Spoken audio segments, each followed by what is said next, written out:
Discuss किया था, हमने देखा था कि रिजर्व की रेट के 5 पॉइंट होते हैं। हमने फर्स्ट पॉइंट डिस्कस किया, बाकी के 4 पॉइंट अभी हम डिस्कस करेंगे। ध्यान से देखो, पॉइंट नंबर 2। देखो बेटा, मैंने आपको लास्ट वीडियो में भी बताया था कि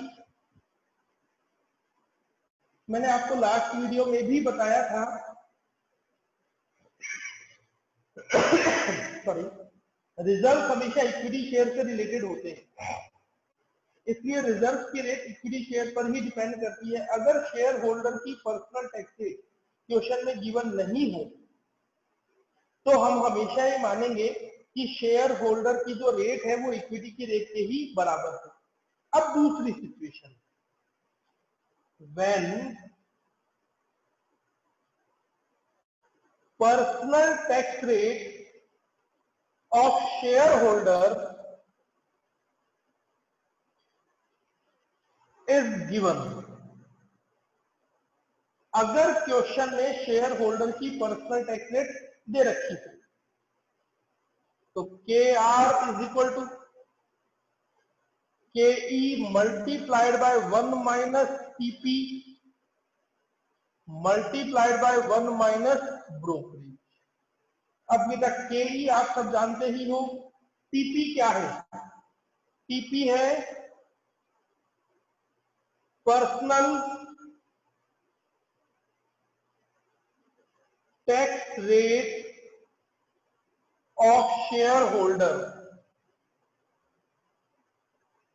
personal tax rate of share holder. फिर B क्या है? Brokerage rate, brokerage rate. तीसरा point, when personal tax rate of share holder comma and NPS both are given. अगर शेयर होल्डर की पर्सनल टैक्स रेट भी दे रखी है और NPS भी दे रखा है तो क्या होगा? तो KR is equal to dividend amount slash profit amount multiply by 1 minus PP multiplied by 1 minus brokerage divided by NPS multiplied by 100। इस तरीके से ये पूरी कैलकुलेशन हो जाएगी। फिर बेटा third point, fourth point, point number 4, when personal tax rate comma NPS and capital gain tax rate all three are given in question, then KR is equal to dividend amount slash profit amount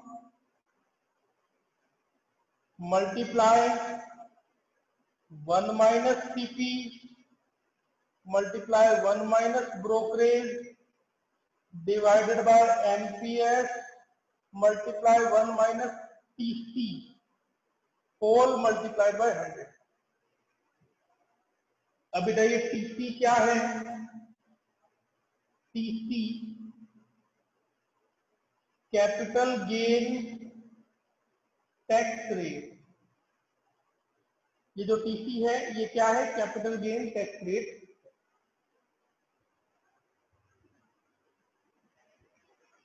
बेटा जल्दी से copy कर लो, हम इससे आगे जाते हैं।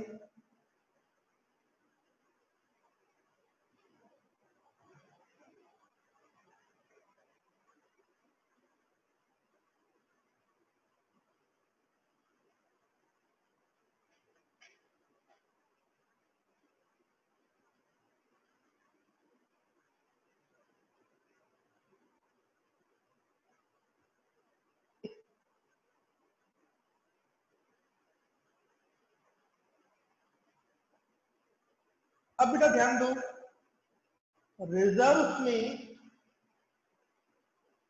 5 point होते हैं, 4 पॉइंट हमने डिस्कस करिए। अब पांचवा पॉइंट कहता है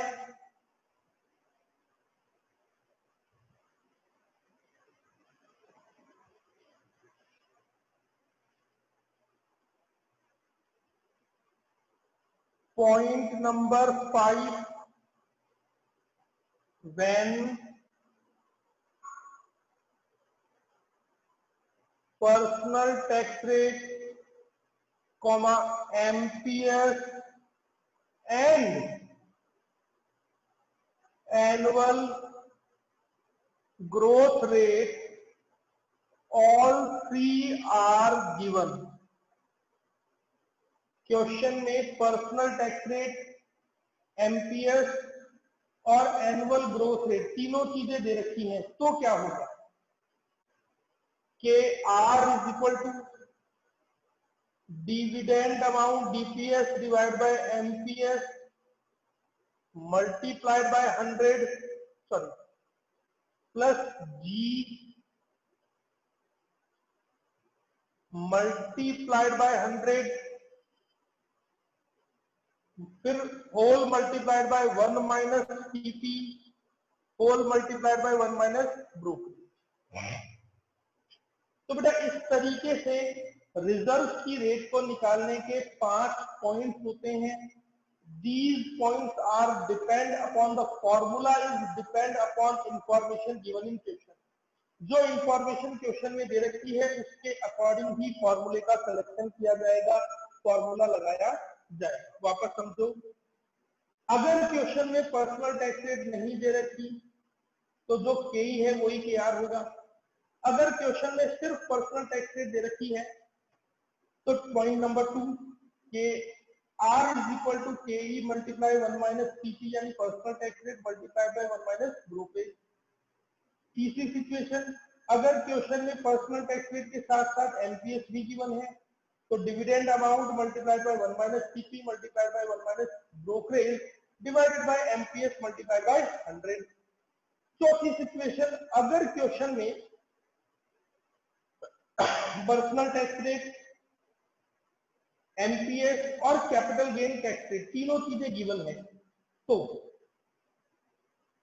dividend amount multiplied by 1 minus CP multiplied by 1 minus B यानी brokerage whole divided by MPS multiplied by 1 minus TC means capital gain tax rate. और पांचवी सिचुएशन, अगर क्वेश्चन में पर्सनल टैक्स रेट, MPS और growth rate given है तो dividend divide by MPS multiplied by G whole multiplied by 100। इससे क्या आ गया KE multiplied by 1 minus CP multiplied by 1 minus B brokerage. इससे क्या आ जाएगा KR। अब बेटा मैंने आपको बताया था कि कॉस्ट ऑफ कैपिटल में कंपनी के पास in cost of capital there are 5 source of capital for company. पहला था कॉस्ट ऑफ डिवेंचर्स, हमने फॉर्मूला डिस्कस किया। दूसरा था कॉस्ट ऑफ प्रेफरेंस शेयर, हमने फॉर्मूला डिस्कस किया। तीसरा था कॉस्ट ऑफ इक्विटी शेयर, हमने फॉर्मूला डिस्कस किया। और चौथा था कॉस्ट ऑफ रिजर्व, हमने फॉर्मूला डिस्कस किया। बेटा जो पांचवा सोर्स है, topic number 5,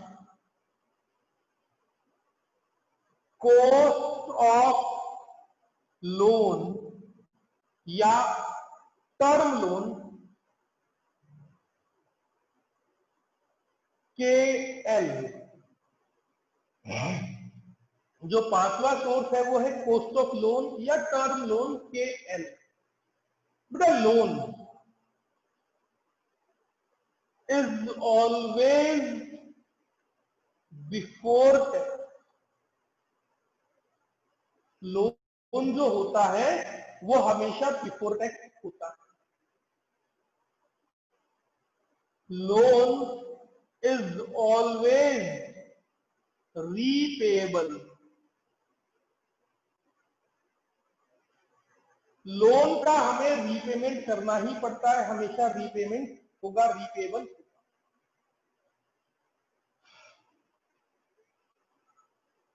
the rate of loan is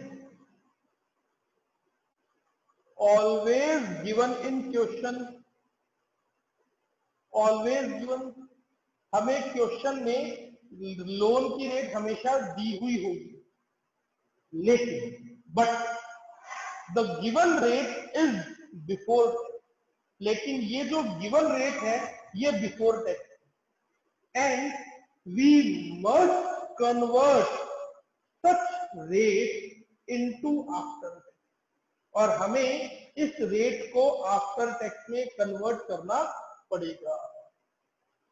the given rate is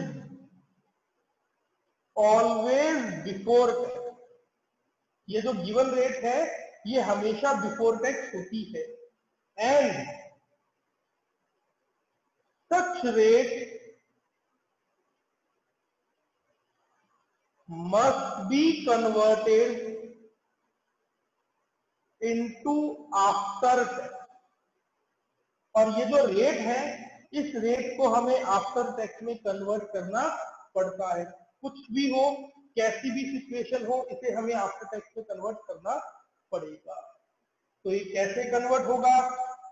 KL after tax is equal to KL before tax multiplied by 1 minus tax. तो बेटा बड़े ध्यान से समझो, बहुत जेन्युइन सी सिचुएशन है। लोन की रेट को कैलकुलेट करने का कोई दूसरा स्पेसिफिक फॉर्मूला नहीं है। There is no specific formula for rate of loan. The rate of loan is always given in question, but the given rate is after tax, and we must convert such rate into before tax. Sorry, the given rate is always before tax, and we must convert such rate into after tax, because in this chapter we have to calculate WACC, weighted average cost of capital.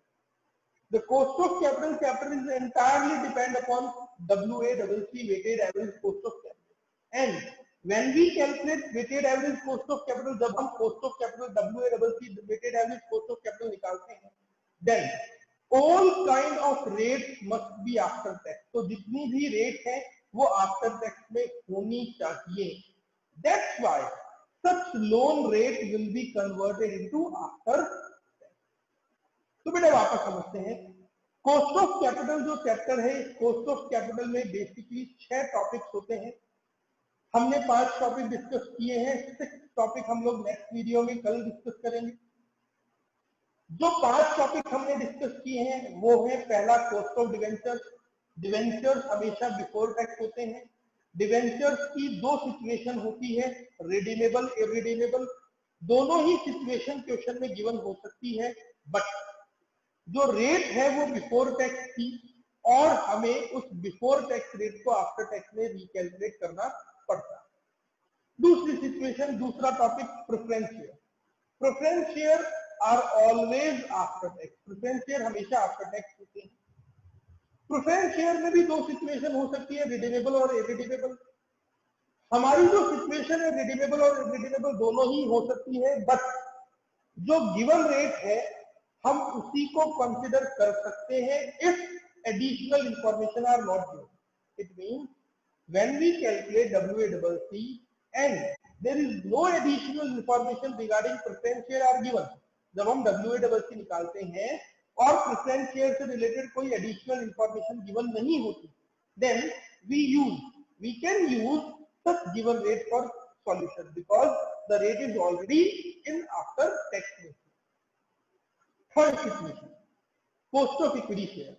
Equity share is always after tax and irredeemable. Equity share हमेशा irredeemable ही है और after tax ही है, इसीलिए equity share में redemption या redeemable या irredeemable वाला concept नहीं होता, बिफोर या आफ्टर का कॉन्सेप्ट नहीं होता, वो हमेशा आफ्टर ही रहेगी।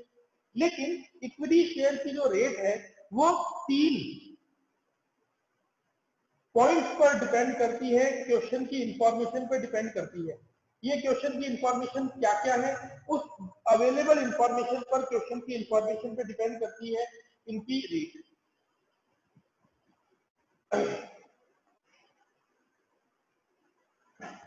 पहली थी बेटा when profit amount is given in question, तो हम लोग अर्निंग यील्ड मेथड लगा देंगे, EPS divide by NPS multiply by 100।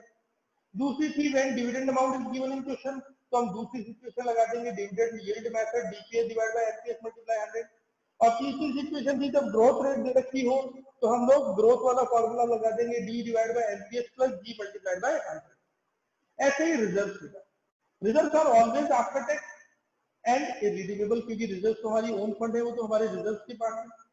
इसमें हमें 5 सिचुएशन फेस करनी पड़ सकती थी। पहली, when there is no personal tax rate of share holder is given, then K is equal to K R etcetera.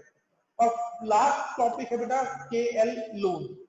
Loan की रेट हमेशा गिवन होगी और इस गिवन रेट को ही हमें यूज करना है, बस ये बिफोर है, इसे आफ्टर में कन्वर्ट करना पड़ेगा। बेटा हमारा लास्ट टॉपिक जो टॉपिक नंबर 6 है वो सबसे इंपॉर्टेंट है चैप्टर के पॉइंट ऑफ व्यू से, मोस्टली उसी में से क्वेश्चंस आते हैं और वो टॉपिक है WACC।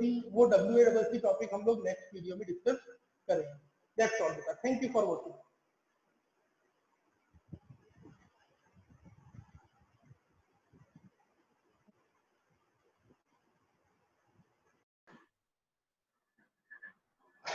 देखो बेटा शब्द ने बेटा हमारी ये क्लास का 4th लेक्चर है, कॉस्ट ऑफ कैपिटल डिस्कस कर रहे थे हम लोग। और कॉस्ट ऑफ कैपिटल में हम लोगों ने जितने भी तरह के सोर्सेज ऑफ कैपिटल कंपनी के पास होते हैं, equity share, preference share, debenture, loan etcetera, उन सारी चीजों को कैसे कैलकुलेट किया जाता है, उनकी रेट कैसे कैलकुलेट की जाती है, वो डिस्कस किया। अब बेटा बात करते हैं last topic number 6, calculation of WACC, weighted average cost of capital. बेटा weighted average cost of capital,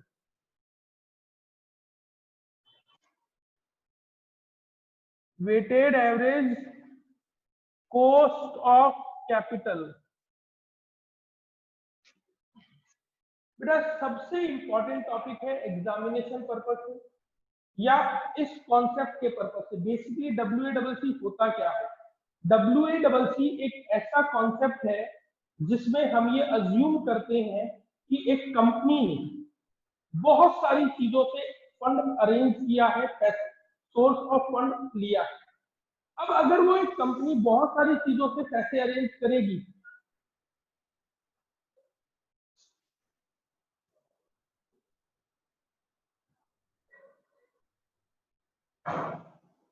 अगर एक कंपनी बहुत सारी चीजों से पैसे अरेंज करेगी तो ऑब्वियसली उसे अलग अलग चीजों पर अलग अलग रेट ऑफ इंटरेस्ट का पेमेंट करना पड़ेगा।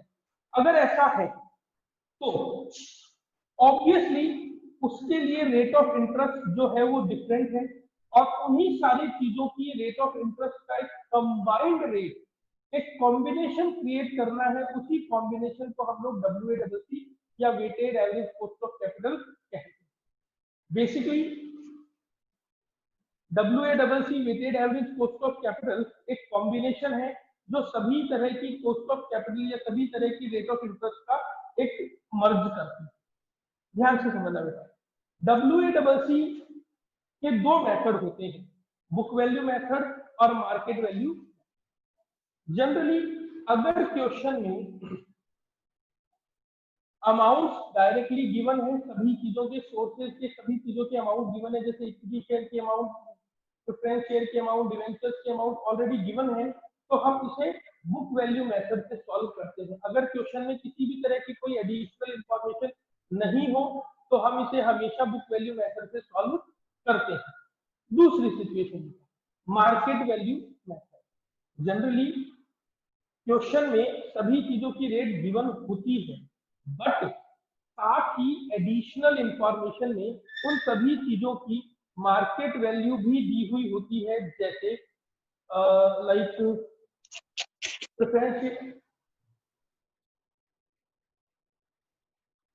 प्रेफरेंस शेयर की जो रेट है वो मान लो दे रखी है market price of preference share is 120, market price of debenture is 110, number of debenture is इतना, एक्सेट्रा एक्सेट्रा। अगर ऐसी कोई भी इंफॉर्मेशन दे रखी है और क्वेश्चन हमें कहे, क्वेश्चन स्पेसिफिकली हमें कहे कि मार्केट वैल्यू मेथड को यूज करो, यूज मार्केट वैल्यू मेथड, तो ही हम इस मेथड को यूज करते हैं, अदरवाइज हम इस मेथड को यूज नहीं करते। इसके अलावा बेटा WACC जो है, weighted average cost of capital जो है, वो बेसिकली 3 तरह की होती है। हिस्टोरिकल WACC, हिस्टोरिकल WACC का मतलब होता है बेटा, अगर हम अपनी एग्जिस्टिंग कॉस्ट ऑफ कैपिटल, अगर हम अपनी एग्जिस्टिंग सोर्स ऑफ कैपिटल को कैलकुलेट कर रहे हैं, जैसे मान लीजिए हमारे पास जितनी भी सोर्सेज है, जितनी भी कैपिटल है, वो सब पुरानी है, एग्जिस्टिंग है, हमने कोई नई कैपिटल इश्यू नहीं की है, तो हम इस कॉम्बिनेशन को हिस्टोरिकल WACC कहते हैं। फिर होता है बेटा मार्जिनल WACC, अगर हमने जितने भी सोर्स ऑफ कैपिटल है वो इसी साल अरेंज किए हैं, इसी साल नए इशू किए हैं, तो हम न्यू इशूड कैपिटल के बेस पर जो WACC कैलकुलेट कर रहे हैं, वो WACC जो है वो मार्जिनल WACC होगा। और तीसरा होता है बेटा रिवाइज्ड हिस्टोरिकल WACC। अगर हम अपनी WACC दोनों चीजों पर, यानी ओल्ड कैपिटल और न्यू इशूड कैपिटल, दोनों चीजों के बेस पर एक साथ कैलकुलेट कर रहे हैं, तो हम इसे रिवाइज हिस्टोरिकल WACC कहते हैं। अब बेटा ध्यान दो, WACC को कैलकुलेट करने के बेसिकली 2 फॉर्मेट होते हैं, आप दोनों ही फॉर्मेट यूज कर सकते हैं, दोनों ही फॉर्मेट से आंसर सेम आएगा, बट दोनों ही फॉर्मेट को कैलकुलेट या यूज करने का प्रोसीजर थोड़ा सा डिफरेंट है। पहले मैं आपको फॉर्मेट समझा देता हूं, फिर हम लोग इसे समझेंगे, बेटा ध्यान से समझिए।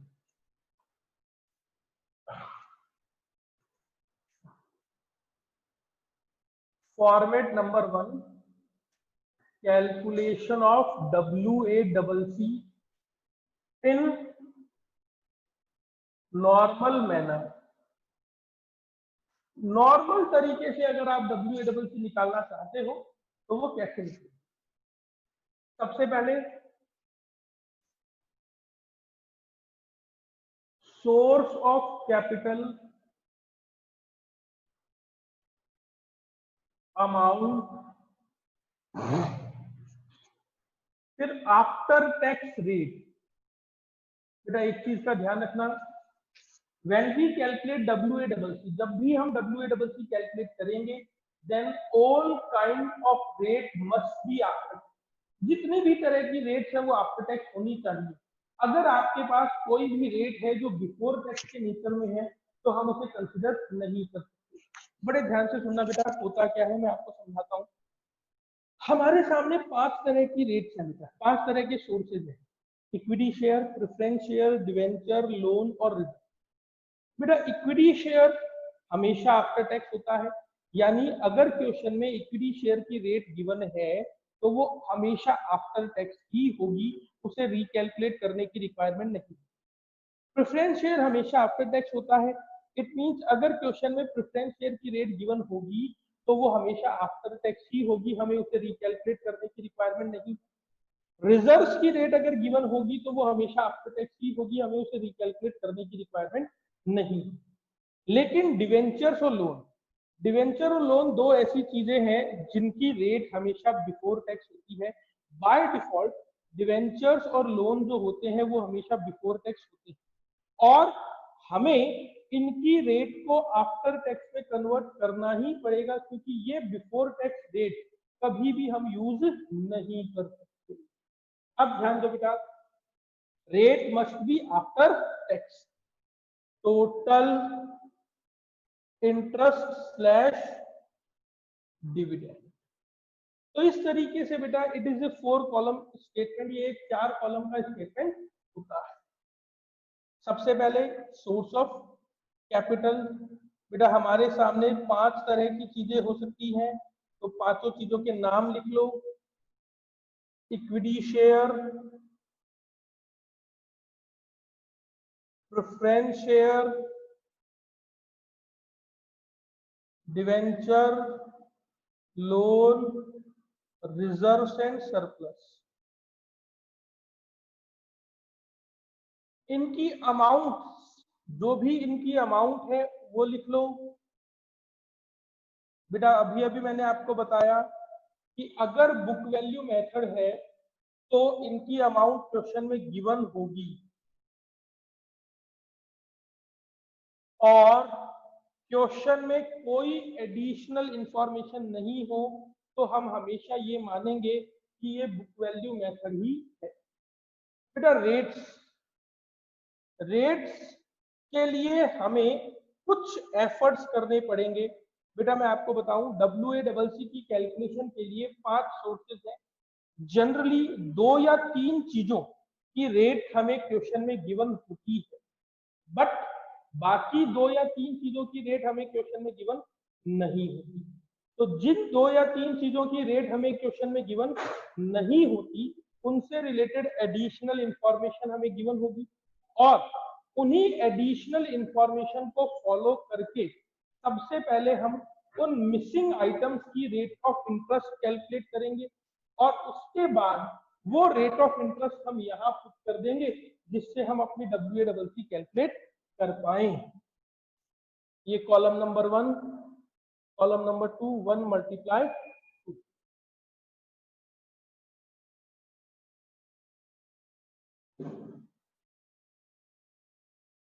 तो हमारी जो WACC है वो कैसे निकलेगी? WACC is equal to total interest slash dividend divide by total amount multiply. तो बेटा total interest divided by total amount multiplied by, इस तरीके से हमारी WACC की कैलकुलेशन। आप उतार लो बेटा, अपन इसका दूसरा फॉर्मेट 2 मिनट में डिस्कस करते हैं।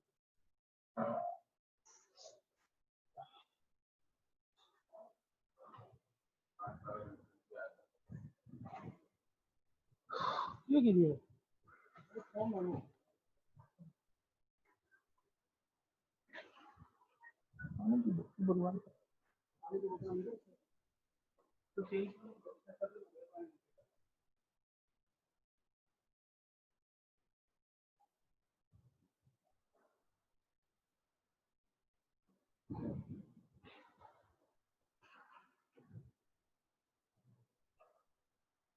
ठीक है बेटा। अब फॉर्मेट नंबर 2, फॉर्मेट नंबर 2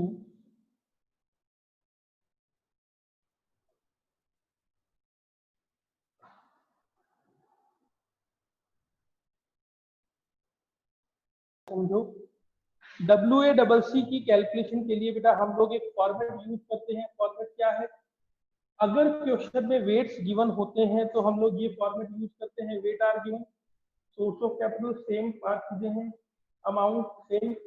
हम एक एक्स्ट्रा कॉलम जोड़ते हैं जिसका नाम है वेट। वेट कैसे निकलता है? Amount divide by total amount, और वेट्स का टोटल हमेशा 1 होता है। रेट, ऑब्वियसली बेटा रेट 2 या 3 चीजों की रेट हमें गिवन होती है, बाकी 2 या 3 चीजों की रेट जो मिसिंग है उसके लिए एडिशनल इंफॉर्मेशन गिवन होगी, जिसको बेस पर हम लोग WACC के लिए रेट कैलकुलेट करते हैं। और लास्ट बेटा टोटल वेट रेट, जो वेट्स हैं उनको रेट से मल्टीप्लाई कर देंगे तो हमारा टोटल वेट रेट आ जाएगा। और ये जो टोटल वेट रेट है इसका अगर हम सिग्मा कर दें तो यही हमारी WACC बन जाएगी। इसी तरीके से हमारी WACC कैलकुलेट होती है। फिर एक छोटे से एग्जाम्पल से समझते हैं, एक छोटे से एग्जाम्पल से समझते हैं। आपको सारी कैलकुलेशन का प्रोसीजर समझ में आ जाएगा। हम एक एग्जाम्पल को कंसिडर कर रहे हैं, ध्यान देना।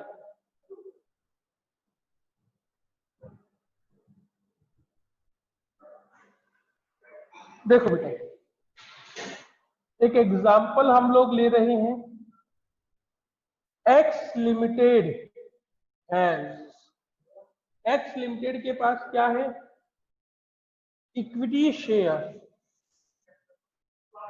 10,000 equity share at 100 each, 12 lakh रुपए की। 10,000 इक्विटी शेयर है, 100 रुपए का एक, 12 lakh. Preference share 5,000 share at the rate 100 each, 5,50,000।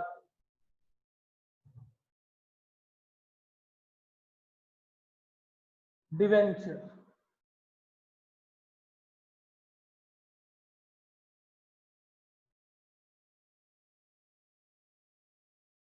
10,000 debenture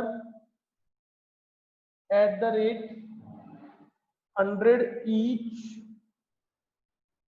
10,50,000 रुपए की। 7.5% लोन, 10 लाख रुपए का।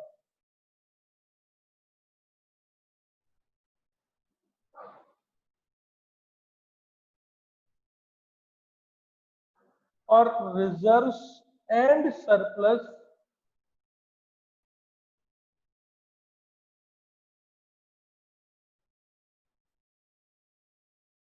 7 लाख रुपए, total 45 lakh.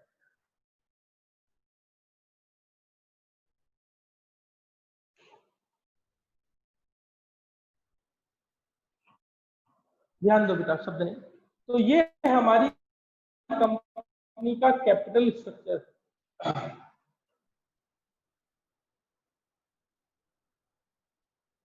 Company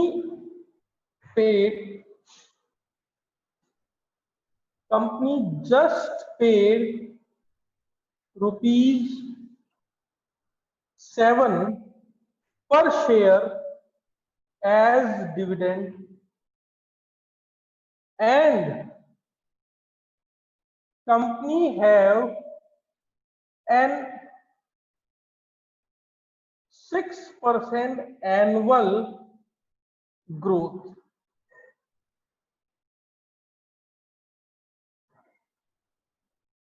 MPS of equity share of company is 120 per share. Tax rate for shareholder is 20%, and brokerage is on 3%.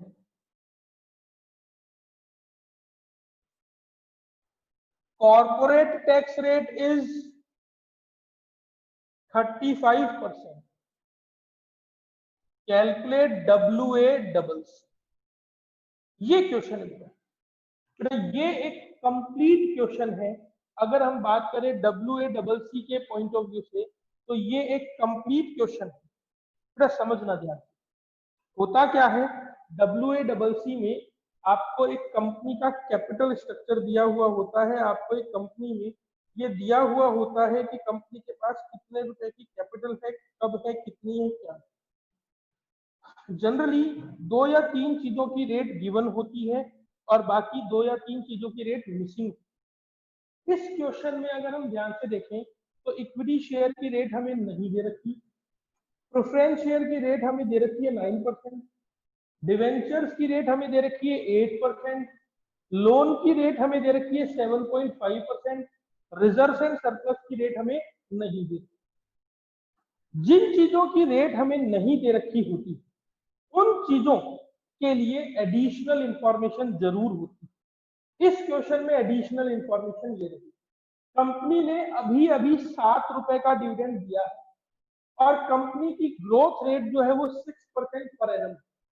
Company के शेयर की market price 120 है और tax rate जो है वो शेयर होल्डर के लिए 20% है और ब्रोकरेज जो है वो 3%।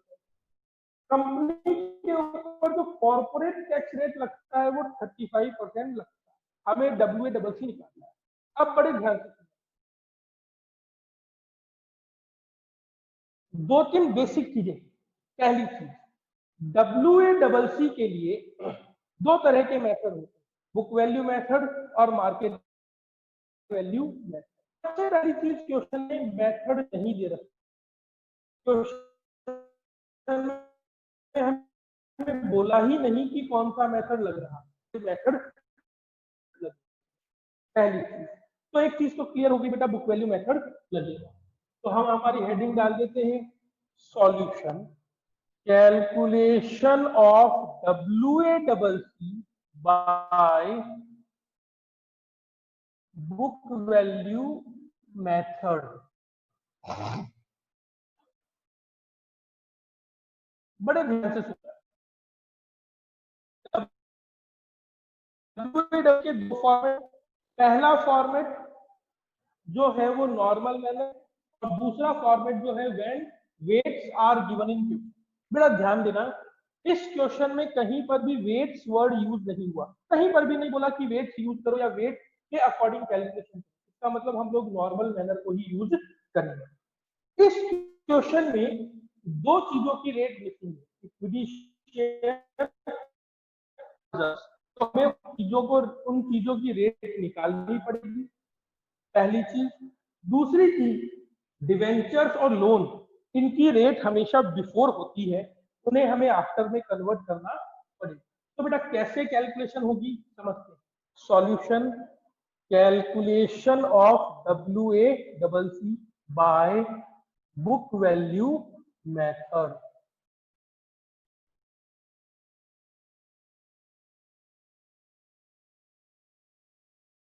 सबसे पहले source of capital, amount after tax rate और total interest slash dividend. Equity share, preference share, debenture, loan और रिजर्व। अमाउंट हमें गिवन है, ई कैलकुलेट करने की रिक्वायरमेंट नहीं है, ध्यान से समझना। अमाउंट हमें गिवन है तो रीकैलकुलेट करने की रिक्वायरमेंट नहीं है। अमाउंट 12 लाख,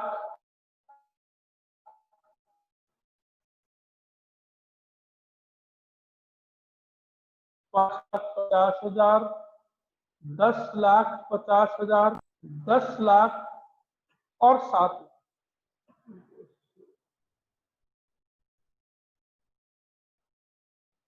45 लाख।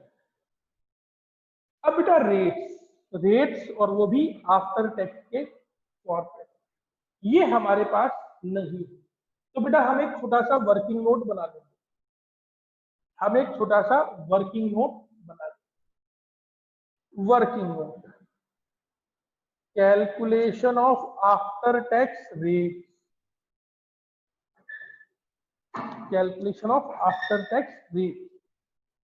पहली चीज बेटा KE, इक्विटी शेयर। हमारे पास इक्विटी शेयर की रेट नहीं है, कोई बात, हम इक्विटी शेयर की रेट निकाल सकते हैं। इक्विटी शेयर की रेट को निकालने के 3 पॉइंट थे। पहला point, when profit amount is given in question. दूसरा point, when dividend amount is given in question. और तीसरा point, when growth rate is given in question. इस क्वेश्चन में ग्रोथ रेट है, और अगर ऐसा है तो हम तीसरे फॉर्मूले से लगाएं। क्या फॉर्मूला है? Dividend divide by MPS plus G multiplied by 100। हमें डिविडेंड पता है 7 रुपए, क्वेश्चन ने साफ साफ लिखा है कि कंपनी ने 7 रुपए का डिविडेंड दिया, divided by MPS market price भी पता है 120 रुपए, प्लस G ग्रोथ रेट 6%, तो ग्रोथ रेट 0.0। इसे कैलकुलेट कर दो बेटा, और कैलकुलेट करने के बाद इसकी रेट आ जाएगी 7 divided by 120 plus 0.06 multiplied by 100। इसे कैलकुलेट करते हैं बेटा, ध्यान दो।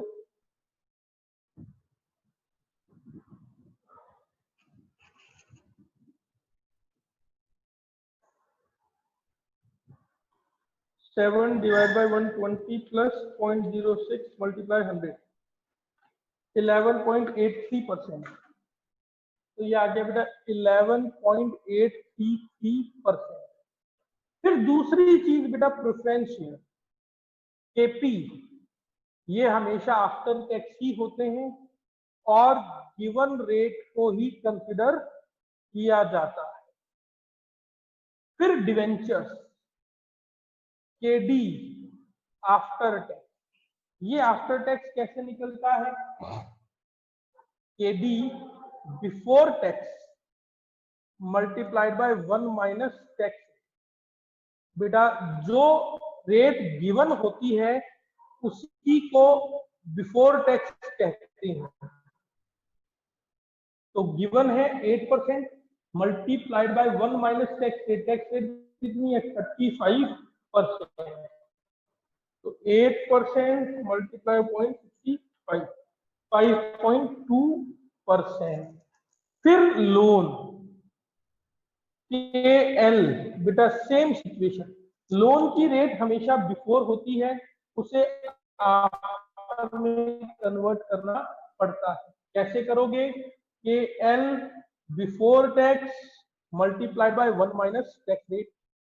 तो KL कितनी है? 7.5% मल्टीप्लाइड बाय 1 माइनस 0.35, 7.5 मल्टीप्लाई 0.65, 4.875%। और फिर पांचवी चीज है बेटा रिजर्व्स KR।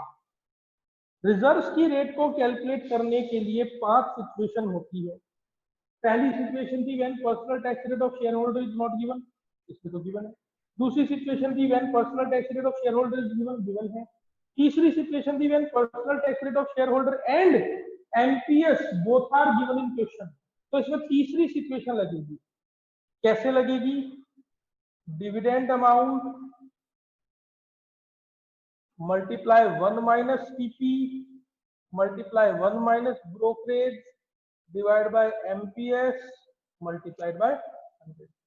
तो डिविडेंड अमाउंट है 7 multiply 1 minus TP personal tax rate 20% multiply 1 minus brokerage, brokerage है 3%, 0.03 divide by MPS 120 whole multiplied by 100। 7 multiply 0.80 multiply 0.97 divided by 120 whole multiplied by 100, 4.5267। अब बेटा ध्यान दो, हमें रेट्स चाहिए थी, सारी चीजों की रेट अवेलेबल है। लिख दो 11.833%, 9%, 5.2%, 4.875% और 4.5267%।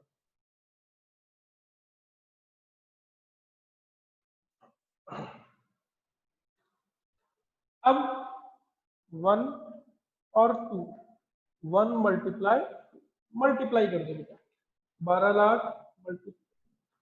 Lakh multiply 11.833%, 141,996, 8 lakh multiply 9%, 49,500, 10 lakh 50,000 multiply 5.2%, 54,600, 10 lakh multiply 4.875%, 48,750, 7 lakh multiply 4.5267%,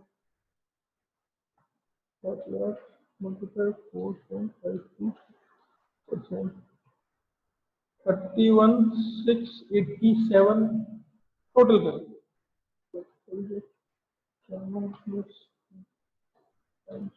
plus 48,750 plus 31,687 326,536.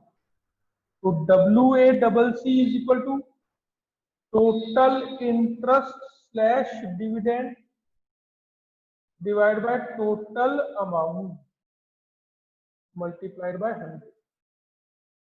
So 326,533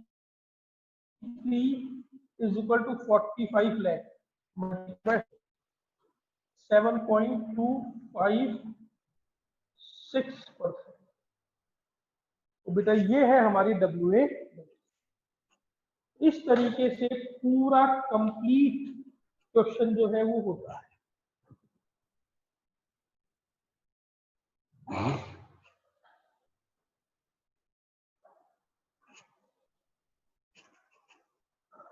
बेटा आप लोग ये कॉपी कर लो।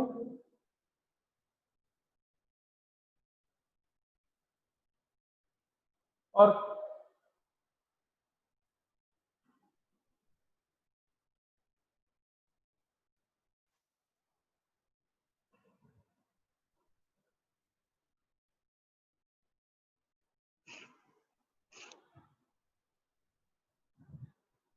एक क्वेश्चन मैं आपको दे रहा हूं, आप लोग इसकी प्रैक्टिस करें।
बेटा ये एग्जांपल नंबर 2 आप प्रैक्टिस करें।